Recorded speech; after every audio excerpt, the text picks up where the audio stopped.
Hey, what is up, everybody? I'm here to give you a read aloud series for The Adventures of Tom Sawyer, Chapter 18, and you can check out my read aloud series for chapters 1 through 17 down in the description box below. And yes, I'm back doing this again. I want to make a special announcement that I plan on having this book finished by Monday, which is going to be impossible. I mean, it's not impossible, but I plan on finishing this book by Monday. I have a lot of chapters to go through because this book's 35 chapters, and I'm only on chapter 18, so I'm pretty much just gonna binge read this book. I know usually when you call something, usually when you Netflix and you like watch a show like again and again just all day, episode after episode, that's called binge watching. So I came up with binge reading. I don't know if that's a thing, but now it is. So I'm going to be uploading, just a ton of read aloud series over the next couple of days, mainly because I want to be able to do other videos, and this book's kind of taken away from that. It's part of it. Another part is because this book's just really good, and I want to finish it because I want to finish this book before I go back to school, because I know for a fact that once I go back to school, I won't be able to read this book. And yeah, so those are the main two reasons. So I'm pretty much just gonna binge read this book. I'm gonna try to get like a shit ton of chapters read today. So I'm going to be starting off with obviously chapter 18, because that's the title of this video. This chapter is called Tom's Wonderful Dream, and this chapter starts on page 127 and it ends on page 136. So it's 9 pages. So I'm just going to get right into it. What does it say? 120. I said it starts on page 127. Should I just use the bookmark I had in here? But whatever. That was Tom's great secret. The scheme to return home with his brother pirates and attend their own funerals. They had pailed over to the Missouri shore on a log at dusk on Saturday, landed 5 or 6 miles below the village. They had slept in the woods at the edge of town till nearly daylight, and had then creeped through back lanes and alleys and finished their sleep in the gallery of the church among a chaos of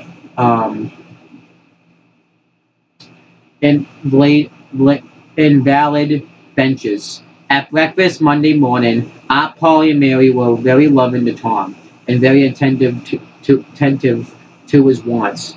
There was an unusual amount of talk.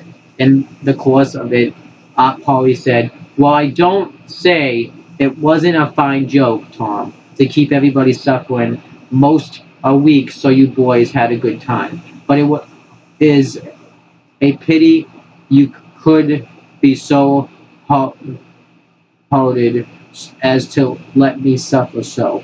If you could come over on a log to go to your funeral, you could have come over and give me a hint some way that you weren't dead, but only run off." "Yes, you could have done that, Tom," said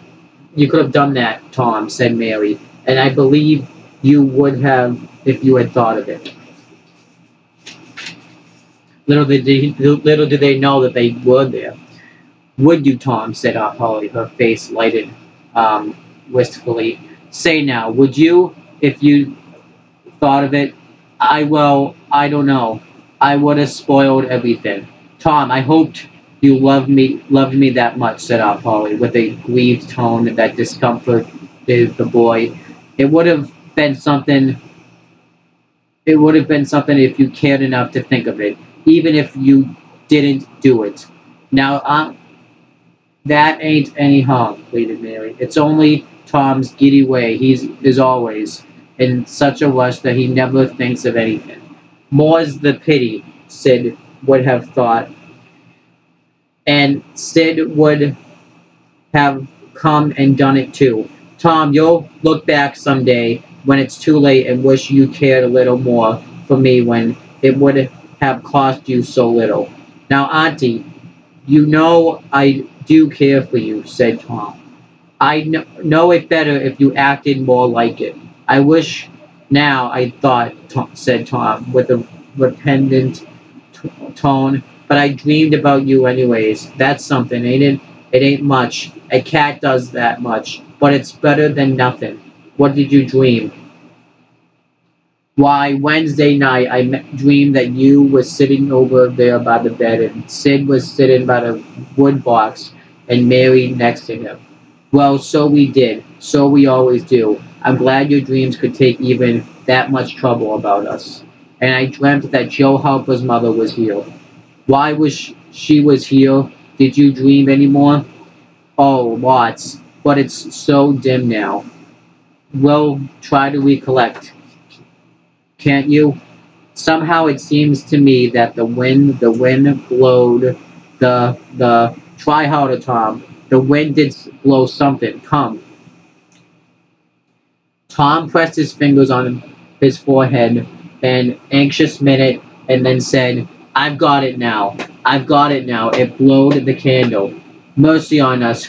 Go on, Tom, go on. And it seems to me that you said why I believe that door. Go on, Tom. Just let me study a moment. Just a moment. Oh, yes. You said you believed the door was open. And as I am sitting here, I did. Didn't I, Mary? Go on.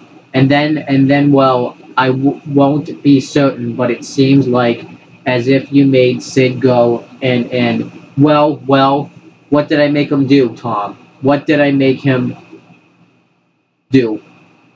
You made him, you made him shut it.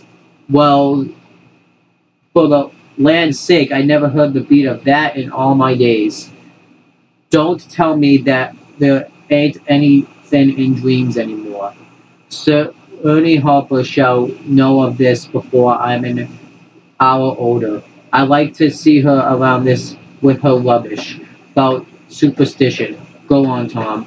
Oh, it's all getting just as bright as day now. Next, you said I weren't bad, only mischievous and home scullum, and not any more responsible than I think it was a quote or something. And so it was. Well, goodness gracious, go on, Tom. And then you began to cry. So did I. So I did. So I did. Not the first time neither. And then Mrs. Harper, she began to cry and said Joe was just the same. And she wished she hadn't weeped him for taking cream when she throwed it out for her own self. Tom, the spirit was upon you. You was a prophesying. That's what you was doing. Land alive. Go on, Tom. Then he said, I don't think I said anything, said Tom. Yes, you did, Sid, said Mary. Shut your heads and let Tom go on. What did he say, Tom? He said, I think said he hoped I was better off where I was gone to, but if I'd been better sometimes.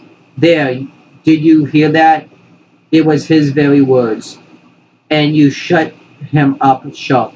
I did. There must have been an angel there. There was an angel there somewheres. And Mrs. Harper told about Joe scaring her with a firecracker, and you told about Peter and the painkiller. Just as true as I live. And then there was a whole lot of talk about dragging the river for us and about having the funeral Sunday, and then you and old Miss Harper hugged and cried and she went. It happened just so. It happened just so, as sure as I'm sitting in these very tracks. Tom, you couldn't told it more like if you'd seen it. And then what? Go on, Tom. Then I thought you prayed for me, and I could see you and hear every word you said. And you went to bed, and I was so sorry that I took and wrote on a piece of sycamore bough. We ain't dead. We are only off being pirates. And put it on the table by the candle. And then you looked so good laying there asleep that I thought I went and leaned over and kissed you on the lips. Did you, Tom? Did you? I just forgive you for everything that. And she seized the boy in a crushing embrace that made him feel like the guiltiest of villains. It was very kind, even though it was only a dream, Solo Quiz just Solo Quiz just audibly. Shut up, Sid. A body does just the same in a dream as he'd do if he was awake. Here's a big melon apple I've been saving for you, Tom. If you was ever found again, now go on to school. I'm thankful for the good God and Father of us all. I've got you back. That's not long suffering and merciful to them that believe on him and keep his word through goodness knows I'm unworthy of it, but if only the worthy ones got his blessings and had his hand to help them over the rough places, there's few enough would smile, heal, or ever into his rest when the long night comes. Go on, Sid, Mary, Tom, take yourselves off. You've hindered me long enough. The children left for school, and the old lady to call on Mrs. Harper and vanquish her realism with Tom's marvelous dream. Sid had better judgment than to utter the thought that was in his mind as he left the house. It was this. Pretty thin, as long a dream as that, without any mistakes in it. What a hero Tom was become now. He did not go skipping and prancing, but moved in a dignified swagger as became a pilot who felt that the public eye was on him. And indeed, it was. He tried not to seem to see the looks or hear the remarks as he passed along, but they were food and drinks to him. Smaller boys than himself flocked at his heels, as proud to be seen with him and tolerated by him as if he had been the drummer at the head of a procession or the elephant leading a menagerie into town. Boys of his own size pretended not to know he had been away at all, but they were consuming with envy nonetheless. They would have given anything to have that swampy sun-tan skin of his, and his glittering notoriety. And Tom would not have parted with either for a circus. At school, the children made so much of him and of Joe and delivered such eloquent admiration for their eyes that the two heroes were not long in becoming insufferably stuck up. They began to tell their adventures to hungry listeners, but they only began. It was not a thing likely to have an end, with imaginations like theirs to furnish material. And finally, when they got out their pipes and went sincerely puffing around, the very summit of glory was reached. Tom decided that he could be the independent of Becky Thatcher now. Glory was sufficient. He would live for glory. Now that he was distinguished, maybe she would be wanting to make up. Well, let her. She should see that he could be as indifferent as some other people. Presently she arrived. Tom pretended not to see her. He moved away and joined a group of boys and girls and began to talk. Soon he observed that she was tripping gaily back and forth with flushed face and dancing eyes, pretending to be busy chasing schoolmates and screaming with laughter when she made a capture, but he noticed that she always made her capture in his vicinity, and that she seemed to cast a conscious eye in his direction at such times too. It gratified all him, the vicious vanity that um, was in him, and so instead of winning him, it only set him up. The more and more, the more it made him the more diligent to avoid betraying that he knew she was about. Presently, she gave over Skyland and Skylarkin and moved uh, resolutely about, sighing once or twice and glancing furtively and wistfully toward Tom.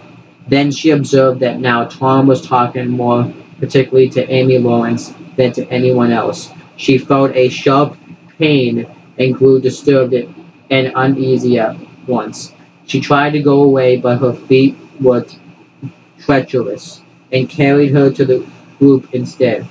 She said to a girl almost at Tom's elbow with shame vacancy, "Why, Mary Austin, you bad girl, why don't you come to Sunday school?" "I did come." "No, why didn't you come to Sunday school? Sorry." "I did come. Didn't you see me?" "Why, no. Did you? Where did you sit?" "I was in Miss Peters' class, where I always go. I saw you." "Did you? Why, it's funny I didn't see you. I wanted to tell you about the picnic." "Oh, that's jolly. Who's going to give it?" "My ma's going to let me have one." "Oh, goody. I hope she'll let me come." "Well, she will. The picnic's for me. She'll let anybody come that I want, and I want you." "That's ever so nice. What is it going to be?"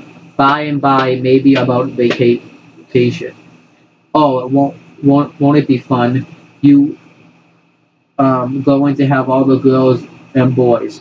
"Yes, everyone that's friends to me, or wants to be." And she glanced over ever so furtively at Tom, but he talked right along to Amy Lawrence about the terrible storm on the island and how the lightning tore the great sagamore tree all to flinders while he was standing within 3 feet of it. "Oh, I may come," said Grace Miller. "Yes, and me," said Sally Rogers. "Yes, and me too," said Susie Harper, and Joe. "Yes." And so on with clapping of joyful hands till all the group had begged for invitations but Tom and Amy.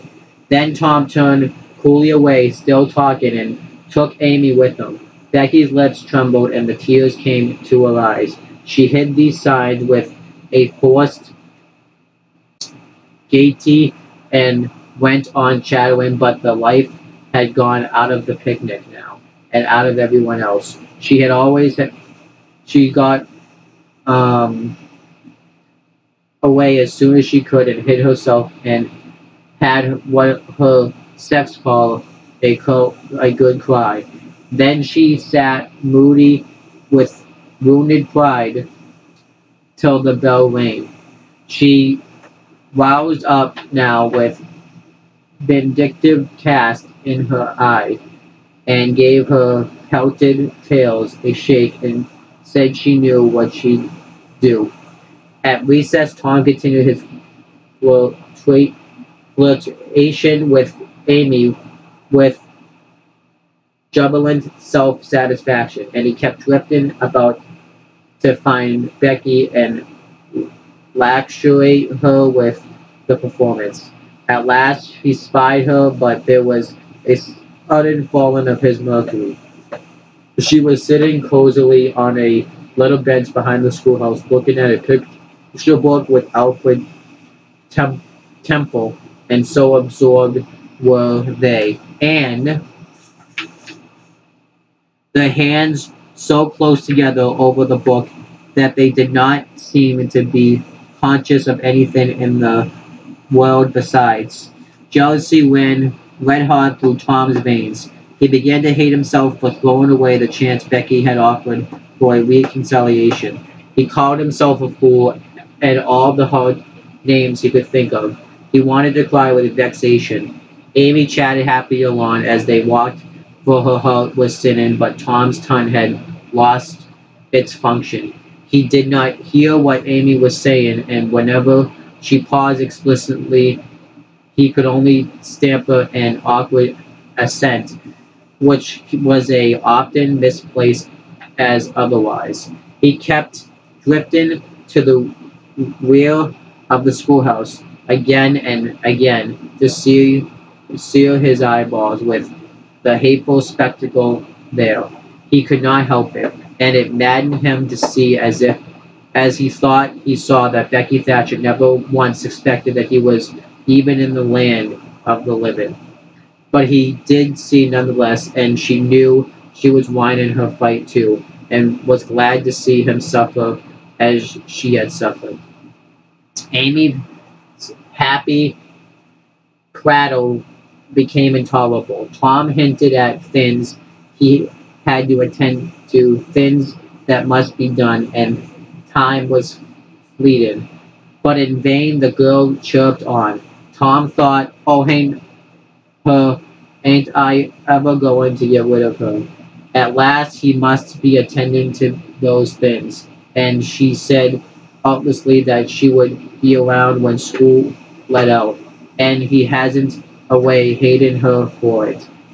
Any other boy, Tom thought, grating his teeth, any boy in the whole town, but that St. Louis smarty that thinks he dresses so fine and is all aristocracy. Oh, that was bad. Aristocracy. All right, I licked you the first day you ever saw this town, mister, and I'll lick you again.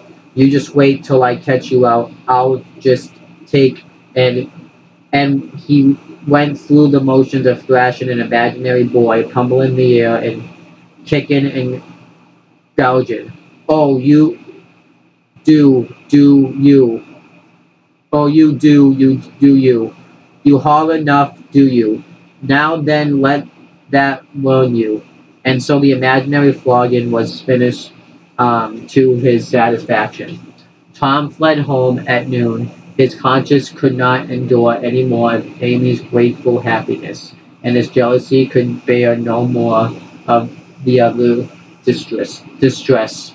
Becky resumed her picture inspections with Alfred, but as the minutes dragged along and no Tom came to suffer, her triumph began to cloud, and she lost interest. Gravity and absent-mindedness followed them, and then, melancholy 2 or 3 times, she pricked up her ear at a footstep, but it was a false hope. No Tom came. At last she grew entirely miserable and wished she hadn't carried it so far. When poor Alfred, seeing that he was losing her, he did not know kept exclaiming, "Oh, here's a jolly one! Look at this!" She lost patience at last and said, "Oh, don't bother me. I don't care for them," and burst into tears and got up and walked away. Alfred dropped alongside and was going to try to comfort her, but she said, "Go away and leave me alone. Can you? I hate you." Oh my gosh. So the boy halted, wondering what he could have done, for she had said she would look at pictures all through the noon, and she walked on trying. Then Alfred went musing into the deserted schoolhouse. He was humiliated and angry. He easily guessed his way to the truth. The girl had simply made a convenience of him to vent her spite upon Tom Sawyer. He was far from hating Tom, the less when this thought occurred to him. He wished there was some way to get that boy into trouble without much risk to himself. Tom's spelling book fell under his eye. Here was his opportunity. He gratefully opened to the lesson for the afternoon and poured ink upon the page. Becky, glancing in at a window behind him at the moment, saw the act and moved on without discovering herself. She started homeward now, intending to find Tom and tell him Tom would be thankful and their troubles would be healed. Before she was halfway home, however, she had changed her mind. The thought of Tom's treatment of her when she was talking about her picnic came scorching back and filled her with shame. She resolved to let him get weaved on the damaged spelling book's account and to hate him forever into the bargain. And then that's the end of the chapter. Great chapter. I love the opening part of the chapter when Tom was pretty much telling his family about the dream that he so-called had, even though it was when he had snuck back, the first time and saw all this stuff happen. So I like that. And I also like the stuff they did with Becky Thatcher and Tom Sawyer, how they were both trying to use, kind of like Tom, like they were both just pretty much trying to get each other jealous. And then eventually, it sped into, now they're pretty much just don't really care for each other. What I like about that is I actually thought like Becky Thatcher she was just gonna be like a one-off character, but it just seemed like that. That's not the case. It seems like she's a pretty main character throughout this story. So I like that. So overall, I thought this was a really good chapter, and really enjoyable. But that's pretty much it, guys. Thank you guys for watching this video. Please make sure you like, comment, and subscribe to this channel. Well, no, let me say that again. Make sure you like, comment, and share this video so that way people will watch it. Make sure you subscribe to this YouTube channel for more content. And make sure you click on the bell so that way every time you upload a video, you guys will get the notification for it. And make sure you guys do the same for my CM Brothers channel. And make sure you click on the bell on that channel so that way people will watch that. And that's pretty much it, guys. Talk to you later.